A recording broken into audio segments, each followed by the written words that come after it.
How many of us go back in time in our brains and think about all those good memories and vibes that we had while playing video games with our friends as children? Of course, some of us have different experiences than others, and some of us grew up with different consoles than others. And in today's video, I'll be talking about my top 5 favorite childhood games from the N64. And I have a fellow content creator to share his perspective on this topic, giving us his top 5 childhood N64 games in Uppernimbus. Alright, let's get our daily dose of dopamine from that good old nostalgia hit, talking about number 5 on my list, which is WCW vs NWO World Tour. Now, I know some of you might be going out there saying, why would this even be on your top 5? Now remember, this is top 5 childhood games. Does not mean it's necessarily in my top 5, so keep that in mind, okay? So I absolutely love this game when reflecting back, because this was something that me and my buddies would play all the time, and that is something that I had to take into consideration when making this list. So back then, you had the war going on between WCW and WWF, and this just kind of hyped into it because I was more so on WWF side of things, but it was a game that I knew I was getting enjoyment from because I loved wrestling games. And the one thing that came along with this as well is that my buddies and I would play this, and like, of course, most little boys, you get all amped up on the action, and before you know it, we're beating the crap out of each other and not even playing the game. So that just goes into my mind on my memories, and it just brings up a lot of good vibes and stuff that goes along with the game just outside of playing the game itself. So for those reasons, it was very hard for me to not put this game on the list, but I would definitely be satisfied putting this at number 5. Okay, so the first Nintendo 64 game which really defined my childhood is Paper Mario, the original Paper Mario on Nintendo 64. Now this is a game that I had always hired out at Blockbuster and other video stores down here in Australia, and it's one of those games that I never actually had owned when I was a kid, going back to the 90s and the early 2000s. But this game really does define a big part of my childhood. There is so much magic and mystery to this game. It was one of the earliest RPGs that I had actually played for the first time, and I absolutely fell in love with this world. It was so whimsical and colourful. Yes, the story was still Bowser kidnapping Princess Peach, but the mystery and wonder that I had exploring the Mushroom Kingdom, there's so many personal goosebump-inducing moments with boss battles and like enemy chases and treasure to find. This is honestly one of my favourite games of all time, and I absolutely love Paper Mario on the Nintendo 64. So Diddy Kong Racing is going to be coming in at number 4 for me, and again, I love the multiplayer aspects. That is why a lot of these games that you're going to see are going to be more multiplayer oriented, because back then I had just a Sega Genesis, so when I was able to actually play the N64, I was jonesing to be able to play multiplayer games with my buddies, and Diddy Kong Racing just brought out all those competitive vibes from the multiplayer standpoint. And not only was it visually appealing for the time, but I definitely loved the aspects of being able to drive in different vehicles, such as the hovercraft, the airplane, or just the traditional cart. So just adding those varieties just kind of added to the replayability of this one when you were playing different maps, and I just could not get enough of this game back then.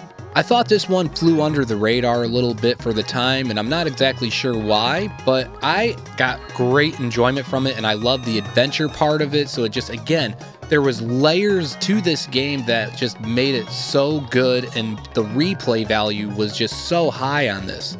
So of course, for all those reasons, that is why Diddy Kong Racing sits in at number 4 on my list. Okay, so my second choice for a Nintendo 64 game which defined my childhood is Pokemon Snap. Now, Pokemon Snap, yes, luckily I did in fact own this one in my Nintendo 64 collection. Now, what I really love about Pokemon Snap and just Pokemon as a whole, especially going back to Gen 1 back in the 90s, was that I was introduced to Pokemon thanks to some cousins of mine on my mother's side. And I've got these really amazing memories playing Pokemon Snap, both at my place as a child, but also at my cousin's place. And the really cool thing is that my cousins lived on an island and you had to drive across the bridge to get to that island. And I've just got these really fond memories of sleeping over their place and getting up really early in the morning. And one of my cousins who's closest in age to me, I remember her just having like a bowl of cereal and sitting there in front of the TV playing Pokemon Snap. And when I woke up, I had the excitement of hearing Pokemon noises and camera noises in the background. That's when I had to get out of the bed and go rushing out to the lounge room and join my cousin playing Pokemon Snap. I love this game so much. It is amazing. Mario 64 comes in at number 3 on my list, and this game was the one that just blew my mind, seeing 3D for the first time on a console. And when I seen just the colors, the camera angles, which I know to today's standards are pretty bad, but still, that for first gen and having nothing else to compare to, I thought this game just blew it out of the park on a presentation and playability standpoint. And although that this was a one-player game, I still got to play it all the way through at a buddy's house and started up my own file, so I was actually able to really hunker down and get into the meat and potatoes on how this game played out and what I needed to do in order to beat this game. And all the different aspects that came along with this game, as far as like what you could do with Mario, the multiple jumps, just the different actions that were involved. I mean, there was just so much that this game offered coming from Super Mario World, and then playing this, it was just beyond more than what my childhood brain could handle. And of course, again, like all these other games we're talking about, there's a lot of memories involved with this game and a lot of scenarios that pop into my head when I'm thinking about playing Mario 64. What was I doing? Where was I at? And one of the things that I just want to talk about briefly that comes to mind when I played Mario 64 was my buddy actually had Mario 64, and incidentally, he rented Mario RPG like a week ago prior to getting the N64. So I was actually not only introduced to Mario 64, but at the same time I was introduced to Mario RPG. So my brain was just in complete overload because I found a new RPG I wanted to play, and then also found this new Mario game that was in 3D, and I was just going, I don't know which one I want to play first because they just both look so great. And again, my childhood brain, why I drifted towards the Mario 64 route was because as a child, I loved the N64 controller, although I know it gets a boatload of hate these days. I always appreciated the innovation as a kid, seeing the progression of things. So how I seen the controller was it was a challenge for me to learn the controller and figure out how to make it work for myself to the best of my abilities. But for those reasons, that is exactly why I put Mario 64 at number 3. So my third choice is Mario Kart 64. This is honestly one of the best multiplayer games on the Nintendo 64, and of course, yet again, there are so many memories attached to this game. And I have this one specific memory of going on a holiday up to the coast, and no, it wasn't on the island, it was another place a little bit further up along the coastline, and we took the Nintendo 64 with us and my whole Nintendo 64 collection, including Mario Kart 64. And I remember being on the second level of this like holiday house that we had basically hired out for a weekend, and I remember like playing Mario Kart 64 while looking out the window at the sea and the ocean outside. It was so magical, and oh my god, I just have so much nostalgia for it. And every time I play Mario Kart 64, I always mentally can just like smell a sea breeze wafting by. That's how tied this game is to the ocean, and that one holiday when I played it at the coast. I know you guys probably expected this to be on my list somewhere, but GoldenEye comes in at number 2.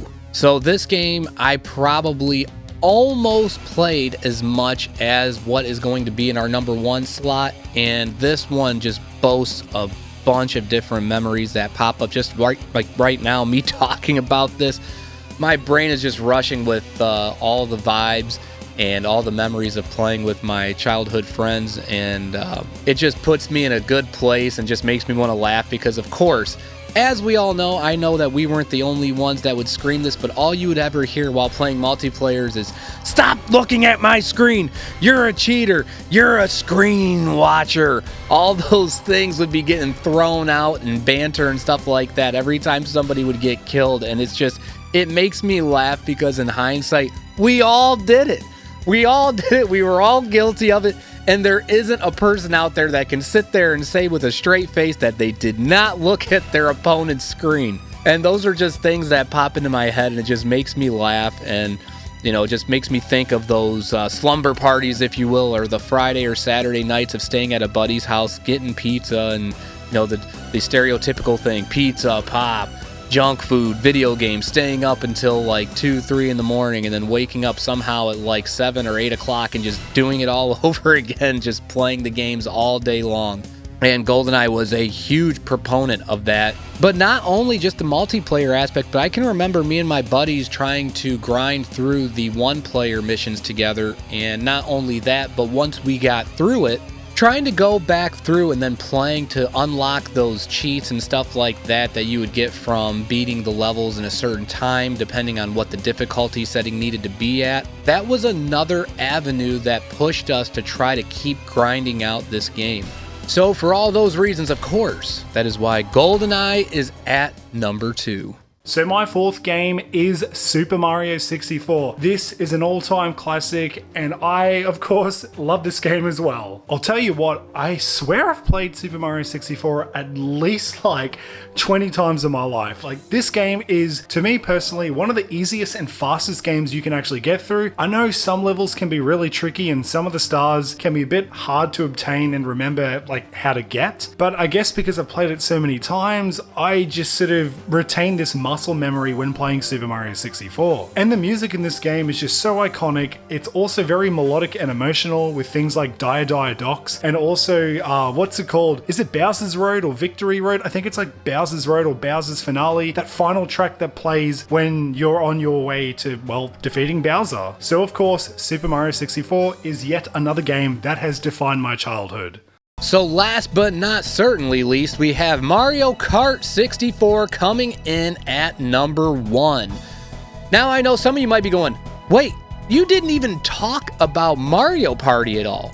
So the only reason why I couldn't put Mario Party on this list, as much as I absolutely love that game, I didn't get to play it that much as a kid. I did get to play it towards the back end of the N64 era, but I didn't play it enough to where I could constitute and justify putting it on my top 5 list. So getting back to Mario Kart, my goodness, this game, I can't even tell you the amount of hours that me and my friends put into this game. The grinds of trying to go through the Grand Prix, beating everything on every difficulty, getting all the trophies, and then being able to unlock extra mode, and then trying to go back through again, trying to get all the trophies, and of course playing the multiplayer games like the battling, and of course just going against each other, just racing and trying to see who was the best kart racer. I mean, all these things just come rushing back to me.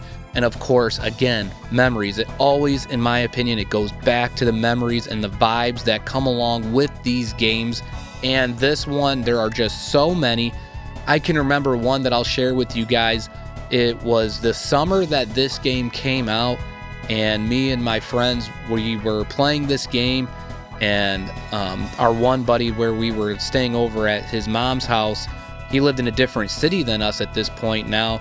But in that general area, there was an arcade that was a few blocks away from where he lived. So I can remember us, playing Mario Kart for a few hours, and then we got adventurous and we wandered off to that arcade. And it wasn't a very big arcade, but it was still a nice one in hindsight, and one that luckily we all had a bunch of couch quarters, so we got to spend at least a good hour playing video games at that arcade. And for those that might not know, if you play games for like an hour at an arcade, that's a good day. But Mario Kart 64, my goodness, this game, it has stood the test of time and is one that has just aged like fine wine. And even though, yeah, it's a part of the Polygon era, the playability on this is just so good. And I don't see anybody, young or old, saying that this game is going to suck from the gaming standpoint. I think that we can all agree that if there is one retro game that we were to sit 10 people down and play, we could all agree that Mario Kart 64 is a great game. And for those reasons, of course, that is exactly why Mario Kart 64 is number 1 on my list. And the very last game on this list for my choice is The Legend of Zelda Majora's Mask. I will have to say that this is my all-time favorite Nintendo 64 game, and I've got plenty of memories with this one. Luckily, we had swapped our copy of Perfect Dark for Majora's Mask with somebody else that we knew. So I actually remember getting Majora's Mask one school afternoon. My father had brought it home after going to this person's place for the trade, and all day, I was so excited to get my hands on it. I could not wait. And of course, when I got my hands on it, I had to play it immediately that night. But I just love the eerie and creepy, unsettling vibes in this game. In a way, it was sort of like one of my first horror games, like baby's first horror game. And you know what? It was a great way to be exposed to that kind of genre of gaming. So I really thank Majora's Mask for that, and it's really given me an appreciation for the emotional themes and philosophy within that game. And thus, that's why I love Majora's Mask so much, and all of the other games on this list. So Roy, thank you so much for having me. I really look forward to your choices and what people have to say in the comments. Thanks once again, and I'll catch you later, guys. And with that, let me know what you guys think in the comments below about the games that we talked about today. Let me know some of your memories that you have with any of the games that we talked about here today. Thanks again for watching, everybody, and then I'll be seeing you in the next video.